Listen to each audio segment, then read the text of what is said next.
Cuando mi yerno gritó que yo no era bienvenido en su nuevo apartamento, acuné y volví para el coche. Él no sabía que el contrato de arrendamiento estaba en mi nombre, hasta que el desalojo llegó 48 horas después. Siempre me consideré un hombre de paciencia. 65 años de vida, la mayoría de ellos dedicados a levantar un taller mecánico en un rincón modesto de la ciudad y, más importante aún, a criar a mi hija, Laura. Ella era el motor de mi existencia, la razón de cada hora extra, de cada centavo ahorrado. Mi esposa se fue joven, y yo, en mi soledad, canalicé todo mi amor y mi energía en ella. El taller no era solo un negocio, era mi vida, las manos curtidas, el olor a aceite y metal, el sonido de las herramientas. Todo eso me daba un sentido de propósito. Y era mi legado para Laura. Yo soñaba con el día en que ella tuviera una vida cómoda, lejos del ruido y la grasa. Cuando conoció a Javier, mi yerno, al principio lo vi como un buen hombre, inteligente, ambicioso. Hablaba de negocios y de un futuro brillante. Me gustaba que quisiera darle a mi hija una vida mejor.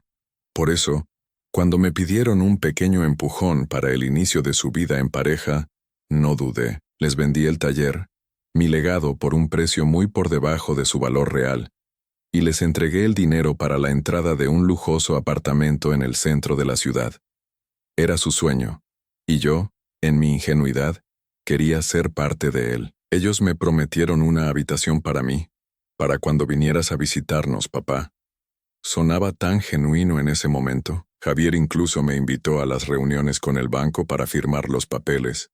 Una manera de mostrar respeto, como él lo llamó. Yo, por supuesto, fui el aval, el fiador, el que ponía su nombre para que el banco aprobara el préstamo. Firmé sin pensarlo 2 veces, confiando en su palabra. Pero los pequeños empujones se convirtieron en una constante. La primera llamada fue para los electrodomésticos de alta gama, porque los viejos no se veían bien en la cocina. Luego fue para el sofá gigante, para las lámparas de araña, para las cortinas de seda. Mis ahorros, que imaginé que me darían una vejez tranquila, se evaporaban en sus exigencias. Pero yo aguantaba, porque eran mi familia. Y como ellos decían, papá, ¿para qué quieres el dinero? Nosotros te lo daremos todo cuando lo necesites. Sonaba a una promesa de un futuro dorado, pero ahora me doy cuenta de que era una excusa para vaciar mi cartera. Yo me quedé viviendo en un pequeño piso de alquiler en un barrio obrero, feliz con mis recuerdos y mis pocos bienes. La llamada de Laura hacía 2 días fue el detonante. Me llamó con una voz alegre para decirme que por fin se habían mudado. El apartamento ya está listo, papá, me dijo. Ven a cenar esta noche para estrenar la casa. Sentí un cosquilleo de emoción. Quizás esta era la recompensa, el momento en que volvería a sentirme parte de su vida. Me vestí con mi mejor camisa, la misma que usé en la boda de mi hija, y conduje hasta el majestuoso edificio. La portería, el ascensor, los pasillos, todo brillaba, pero la ilusión se desvaneció en el momento en que Javier abrió la puerta. El apartamento era un palacio, lámparas de araña que colgaban del techo, un sofá gigantesco que parecía tragar el espacio, una vista impresionante de la ciudad. Pero sus ojos, los de mi yerno, me veían como si fuera un bicho raro, un estorbo en su cuadro perfecto. Me miró de arriba abajo. Su sonrisa forzada se esfumó y su voz, que normalmente era la de un hombre de negocios educado, se tornó en un grito venenoso. ¿Qué haces tú aquí?, me espetó en voz alta, para que Laura, que venía desde la cocina, lo escuchara. Te dije que no vinieras esta noche. Vamos a tener invitados importantes. Laura salió, con una mirada de vergüenza pero sin intervenir. Javier, sintiendo que tenía el control, se acercó a mí. Cada una de sus palabras una puñalada. Mira, don Manuel, dijo usando un tono formal que me hizo sentir aún más ajeno. Este es nuestro espacio, nuestra casa, y para ser honesto, ya no cabes en nuestra vida. Nos diste el dinero, gracias, pero tus visitas son una molestia. Y por cierto, ese contrato de alquiler a tu nombre que usaste como aval para el banco, ya nos encargamos de que sea nuestro. El notario nos lo traspasó. Ya no tienes nada que ver aquí. Así que vete. Tú no eres bienvenido. Su voz se alzó en un crescendo de arrogancia. Y justo cuando la última palabra salió de sus labios, la risa de mi hija se escuchó desde la cocina. Se reía de un chiste. Sin darse cuenta de que mi corazón se estaba partiendo en 1000 pedazos, me quedé quieto por un momento, asimilando sus palabras. La humillación era palpable. La resignación que había caracterizado mi vida por años de repente se desvaneció. Un dolor profundo y un sentimiento de traición me inundaron. Pero en lugar de llorar, algo dentro de mí se endureció. «Entiendo», le dije con una calma que lo descolocó. Mis manos, que temblaban de rabia, las metí en los bolsillos. «No te preocupes, me iré». Mientras caminaba hacia el coche, no derramé una sola lágrima. El dolor se había transformado en algo más. La paciencia se había agotado.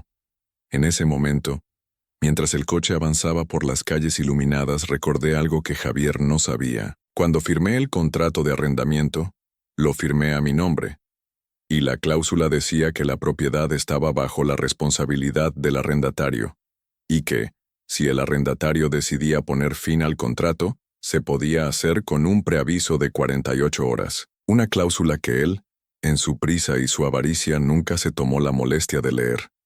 Llegué a casa, y en lugar de sumergirme en la autocompasión, saqué mis papeles, el contrato de arrendamiento, el mismo que él había despreciado.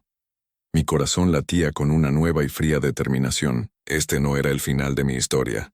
Era el principio de la suya, y la justicia poética, esa que se sirve fría, ya estaba en camino. Las 48 horas que siguieron al incidente transcurrieron en un silencio sepulcral por mi parte, un silencio que Javier y Laura interpretaron como una victoria total. Creían que mi humilde retiro había sido una rendición, una aceptación de mi lugar como un fantasma en sus vidas, un pozo de dinero para ser exprimido a voluntad. La última imagen que retuve de su apartamento era la de un espejo pulido, reflejando su nuevo mundo, un mundo que yo había financiado pero del que estaba excluido, y en ese silencio, su arrogancia creció como una mala hierba, sin saber que detrás de la calma se estaba gestando la tormenta. Llegué a mi modesto piso de alquiler, un espacio que olía a libros viejos y a la tranquilidad que solo la soledad puede ofrecer. Apenas un puñado de muebles, las fotos de Laura de niña y mi esposa sonriendo en la pared, y una mesa de madera que me servía de escritorio. Sobre esa mesa, en un sobre manila, reposaba el contrato de arrendamiento. Javier se había jactado de que el notario se lo había traspasado, una mentira que demostraba su prisa por pisotearme sin molestarse en verificar los hechos.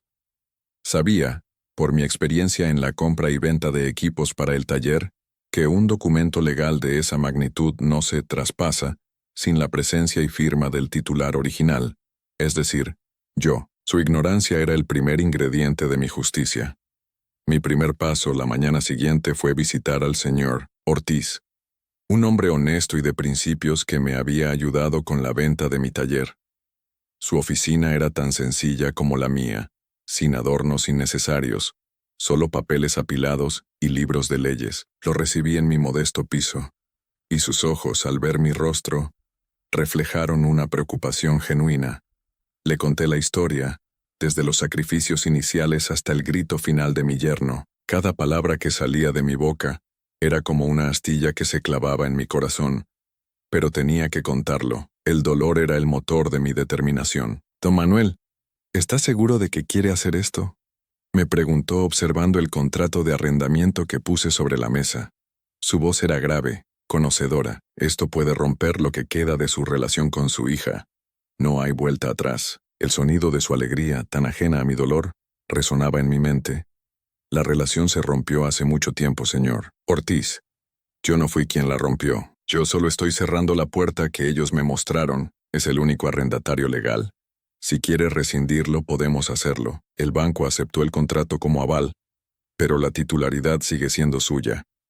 Ellos están habitando la propiedad bajo su permiso verbal, un permiso que puede ser revocado en cualquier momento. El banco no tiene nada que ver con los inquilinos». Su yerno estaba equivocado al pensar que el contrato era de ellos. En realidad no tienen ninguna base legal para reclamar la propiedad. Mi abogado me ayudó a preparar la notificación de rescisión, citando una cláusula por incumplimiento de convivencia pacífica y respeto al arrendatario, una cláusula que había insertado en el contrato en caso de que surgieran problemas con los inquilinos. Era un pretexto, por supuesto, pero era legal. En 48 horas se ejecutaría el aviso. Envié la notificación por correo certificado y por un servicio de mensajería, asegurándome de que habría una prueba de entrega. Luego simplemente esperé. Mientras tanto, Javier y Laura continuaban su vida de ensueño. Las notificaciones llegaron, pero ellos, en su confianza ciega, ni siquiera las abrieron. Las dejaron sobre una mesa, ignoradas, como si fueran un folleto de propaganda. Los días pasaron, y sus llamadas a mi teléfono se reanudaron. No eran para disculparse, claro. La primera fue de Javier, exigiendo dinero para una fiesta de inauguración que querían dar, para mostrarles a todos su nueva vida. Papá, ¿puedes darnos 500 euros para el catering? Dejaste una impresión terrible la otra noche. Necesitamos hacer una buena fiesta para demostrarle a todo el mundo que somos gente de bien, me dijo. Su voz un reflejo de su ego. No tengo ese dinero, hijo. Le respondí con la voz más monótona que pude encontrar. No le llamé hijo por cariño, sino para subrayar la ironía de la situación. Pero cómo no. El dinero que sacaste de la venta de tu taller es para nosotros, papá, para nuestra felicidad. Me espetó con la arrogancia de quien se siente con derecho, como si mis años de trabajo fueran un cofre del tesoro que él pudiera saquear a voluntad. Colgué el teléfono en medio de sus gritos, mi corazón sintiendo una punzada de dolor. El dinero que me había costado años de sudor y sacrificios, lo veían como un botín. La segunda llamada fue de Laura. Su voz era melosa, manipuladora, una voz que me recordaba a la niña que me pedía un juguete. Papá, ¿por qué no contestas a Javier? Está muy estresado con lo de la casa. Te extrañamos mucho. ¿No quieres ver a tu nieto? Aún no lo tenemos, pero ya sabes, cuando lo tengamos. Su voz buscaba la lástima, intentando manipularme con la imagen de un futuro nieto que ella usaba como un arma emocional. Era un golpe bajo y yo por un segundo sentí mi determinación flaquear. No, Laura, estoy ocupado, le dije, mi voz aún monótona. Estaba ocupado, en efecto. Estaba esperando el momento perfecto para la justicia. Mi calma era mi arma. Ellos en su vorágine de fiestas, nuevos amigos y planes grandiosos, no veían el aluvión que se venía. Creían que yo era un anciano ingenuo, inofensivo. Me subestimaron.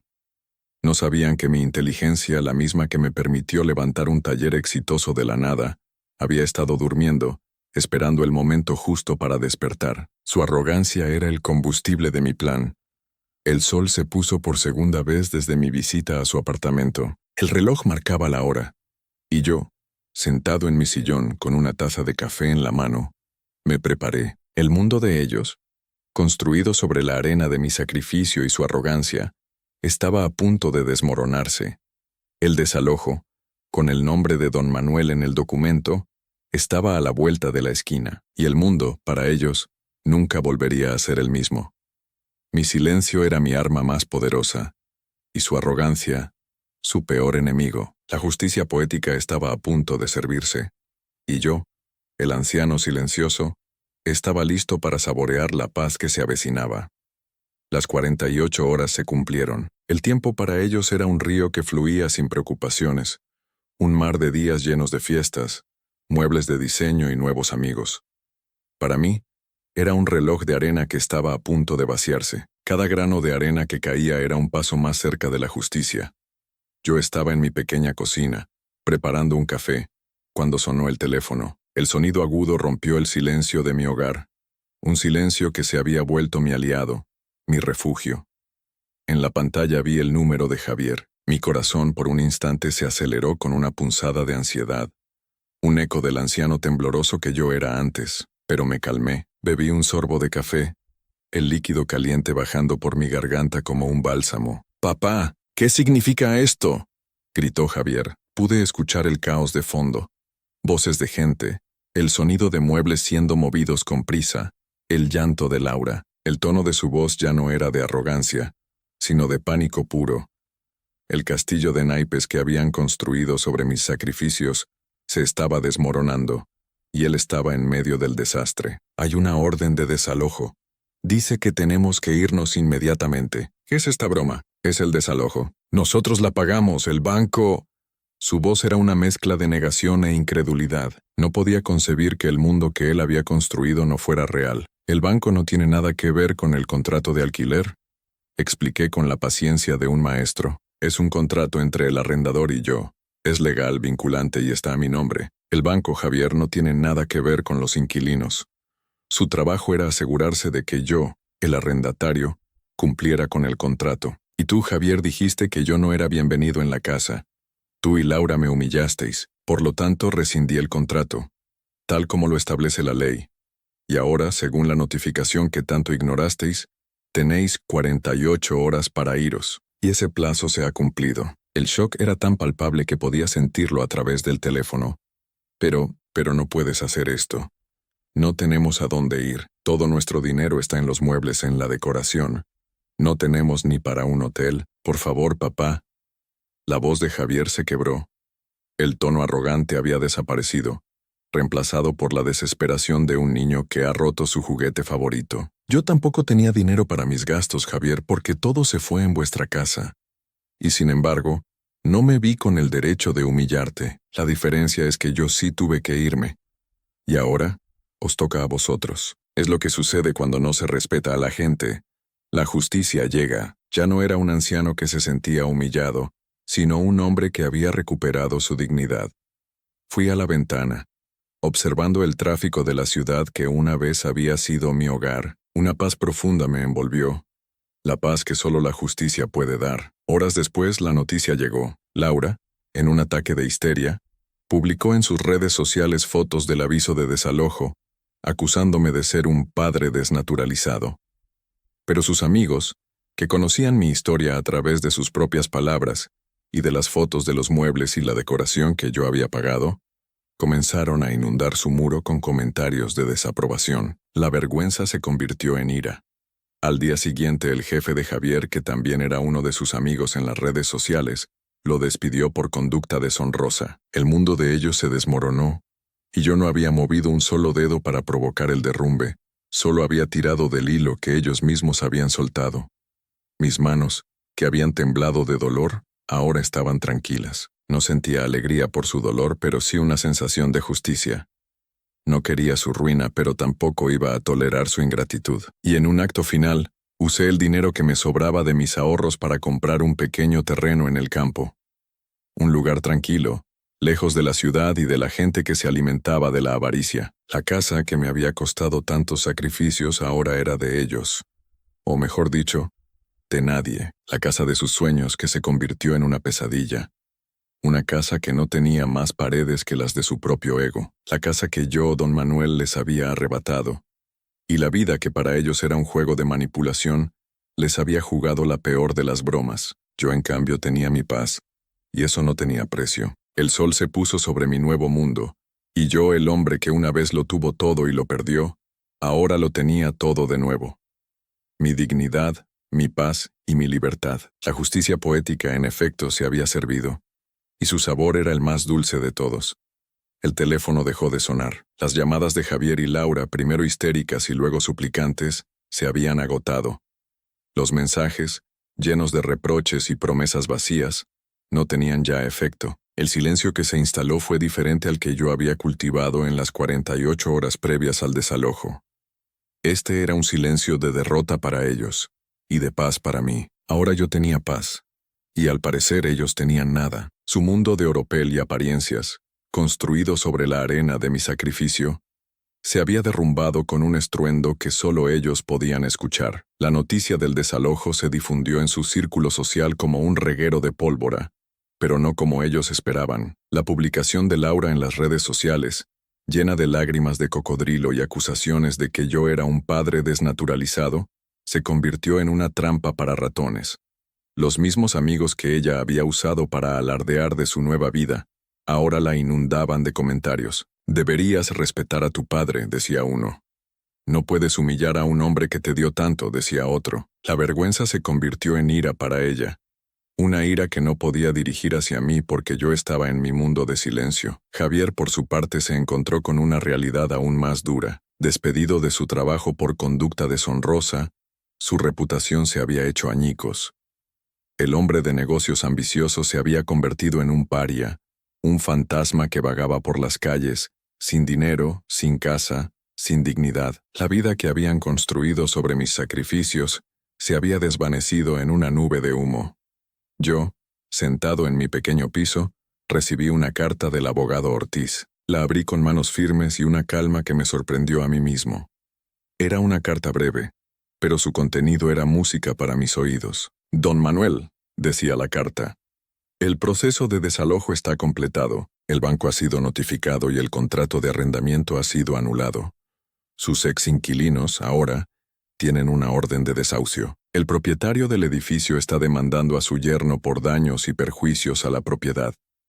Me encargué de hacer público, en los círculos legales y notariales, que el dinero que usaban para pagar los muebles era de un préstamo que usted les dio, no de sus ahorros. Me tomé la libertad de dejar claro que la casa no era suya.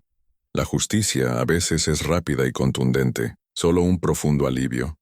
La historia que ellos habían contado sobre su éxito, una mentira construida sobre la mentira, se había derrumbado, y yo con esa carta en mis manos, sentí que la justicia estaba hecha. Había recuperado mi dignidad, y eso era lo único que importaba. Decidí que era tiempo de un nuevo comienzo. Con el dinero que me quedaba, que no era mucho, pero era mío, compré un pequeño terreno en las afueras de la ciudad, en un pueblo pintoresco. Era un lugar tranquilo, rodeado de árboles y el sonido de los pájaros. Mi primera acción fue construir una pequeña casa de madera. Yo mismo la diseñé, usando mis conocimientos de ingeniería y construcción que había aprendido en mi taller. Cada clavo que martillaba, cada tabla que lijaba, era un acto de sanación. Era como si estuviera construyendo una nueva vida, ladrillo a ladrillo, con mis propias manos y mi propia dignidad. Y cuando la casa estuvo lista, sentí que era el verdadero hogar que me merecía, un hogar construido con mis propias manos y mi propia dignidad. Laura y Javier intentaron una última vez acercarse a mí. Se presentaron en mi antiguo piso con una cara de desesperación que me dio lástima. El coche en el que llegaron estaba viejo y sucio, un reflejo de sus vidas. «Papá, ¿cómo puedes hacernos esto?», dijo Laura llorando. «No tenemos nada. Nos has arruinado la vida. ¿Y tu marido?», le dije con una voz calmada pero firme. «Me trataste como un estorbo, como un cajero automático, y yo simplemente me fui. Pero no me fui sin recuperar lo que me habías quitado, viejo estúpido. Te vamos a demandar. Nos quitaste todo. La dignidad no se vende, Javier. Pero sí se puede perder. Y ustedes la perdieron hace mucho tiempo. Solo un profundo sentido de finalización. La puerta de mi pasado se había cerrado. Y yo, por primera vez en años, me sentí libre. Me mudé a mi nueva casa, lejos de la ciudad y de la gente que me había quitado tanto. En el jardín, planté flores, y cada vez que las regaba, sentía que estaba regando mi propia alma. La dignidad que había perdido, ahora la había recuperado. Y por primera vez en años me sentí libre, feliz y en paz. Mi venganza no había sido la ruina de ellos, sino mi propia paz. Había aprendido que el verdadero poder no reside en la riqueza o la posición, sino en la dignidad. Y el respeto, como el amor, es un jardín que se debe cuidar. Y si no se cuida, se marchita, y el mío, por ellos, se había marchitado hace mucho tiempo. Los días de mi nueva vida pasaban con la lentitud y la dulzura del campo. El sol se levantaba sobre las colinas verdes, y yo lo recibía con una taza de café en mi porche. Ya no era el anciano solitario y silencioso de la ciudad, un fantasma en su propio mundo. Ahora era don Manuel, el jardinero, el constructor, el hombre que había recuperado su vida. El olor a tierra mojada, el canto de los pájaros y el murmullo de un arroyo cercano se habían convertido en la banda sonora de mi existencia. La casa de madera que había construido con mis propias manos era mi refugio, un lugar que no tenía paredes de ego, sino de dignidad. Un día, mientras regaba mis flores, un viejo amigo de mi antiguo barrio, un hombre honesto que siempre me había admirado, me envió una carta. La abrí con la calma de quien ya no espera nada, pero lo lee todo. Me contaba la vida de Laura y Javier. Al parecer, habían vuelto a vivir en la casa de la madre de Javier. No tenían trabajo, ni amigos, y sus vidas eran una serie de quejas y reproches. Su arrogancia se había transformado en amargura, su ambición en rencor. Eran fantasmas en su propio mundo, y yo, al leer la carta, no sentí ni una pizca de alegría, solo un profundo sentido de pena. Habían perdido más que una casa. Habían perdido su alma, mi vida en cambio florecía. Hice nuevos amigos en el pueblo, me uní a un club de lectura. Y un día, mientras leía un poema sobre la dignidad, sentí que mi historia era un eco de ese verso. Había recuperado lo que creí haber perdido para siempre. La paz que había encontrado en mi jardín era la paz que mi alma había anhelado durante años. Y por primera vez, sentí que la vida que había vivido, llena de sacrificios, tenía un propósito. Una tarde, mientras me sentaba en mi porche con un café en la mano, la vi. Un coche viejo y sucio con la pintura descolorida se detuvo en mi camino de tierra. Una mujer salió del coche. Era Laura, pero no era la Laura que yo conocía. Su cara estaba demacrada, sus ojos rojos e hinchados, y su belleza, una vez vibrante, se había desvanecido en la amargura. Era la sombra de la mujer que yo había criado, la sombra de la hija que yo había amado. «Papá», dijo. Su voz ya no era melosa ni manipuladora, era la voz de una mujer que había perdido todo. «Laura», le dije sin levantarme de mi silla, «vete, no hay nada que hablar. Por favor, ayúdanos, no tenemos nada. Nos has arruinado la vida. Javier no encuentra trabajo, la gente nos evita. Vivimos en la casa de su madre y es una pesadilla». Su voz se quebró, pero no eran lágrimas de arrepentimiento, eran lágrimas de frustración, de rabia. «Yo no arruiné tu vida, Laura, la arruinaste tú. Y tu marido», le dije con una voz calmada pero firme, «me trataste como un estorbo, como un cajero automático, y yo simplemente me fui, pero no me fui sin recuperar lo que me habías quitado. Te vamos a demandar. Nos quitaste todo, y yo la recuperé. La dignidad no se vende, Javier, pero sí se puede perder. Y ustedes la perdieron hace mucho tiempo. No tengo nada que daros. Ya os lo di todo y no fue suficiente». Cuando los abrí, la mirada de Javier era de pura ira, la de Laura de pura desesperación, pero yo ya no era parte de su juego. La puerta de mi pasado se había cerrado y yo no la volvería a abrir. «Me quedaré en mi coche hasta que me ayudes», dijo Laura, su voz llena de rencor. «Tú eres mi padre, tienes que ayudarme. Por el amor a Dios, papá, ¿no te importó? La vida es una elección. Tú elegiste la avaricia, yo elegí la paz, y hoy la paz se queda». No me sentí triste, me sentí libre. Había aprendido una lección importante. La familia no se define por la sangre, sino por el respeto. Y el respeto, como el amor, es un jardín que se debe cuidar, y si no se cuida se marchita. Y el mío por ellos se había marchitado hace mucho tiempo. Mi historia no es la de un anciano que se vengó. Es la historia de un hombre que se levantó, que recuperó su dignidad y su paz. Y al final del día, eso es lo que realmente importa. El sol se puso sobre mi jardín, y yo, sentado en mi porche, me sentí en casa, finalmente en casa.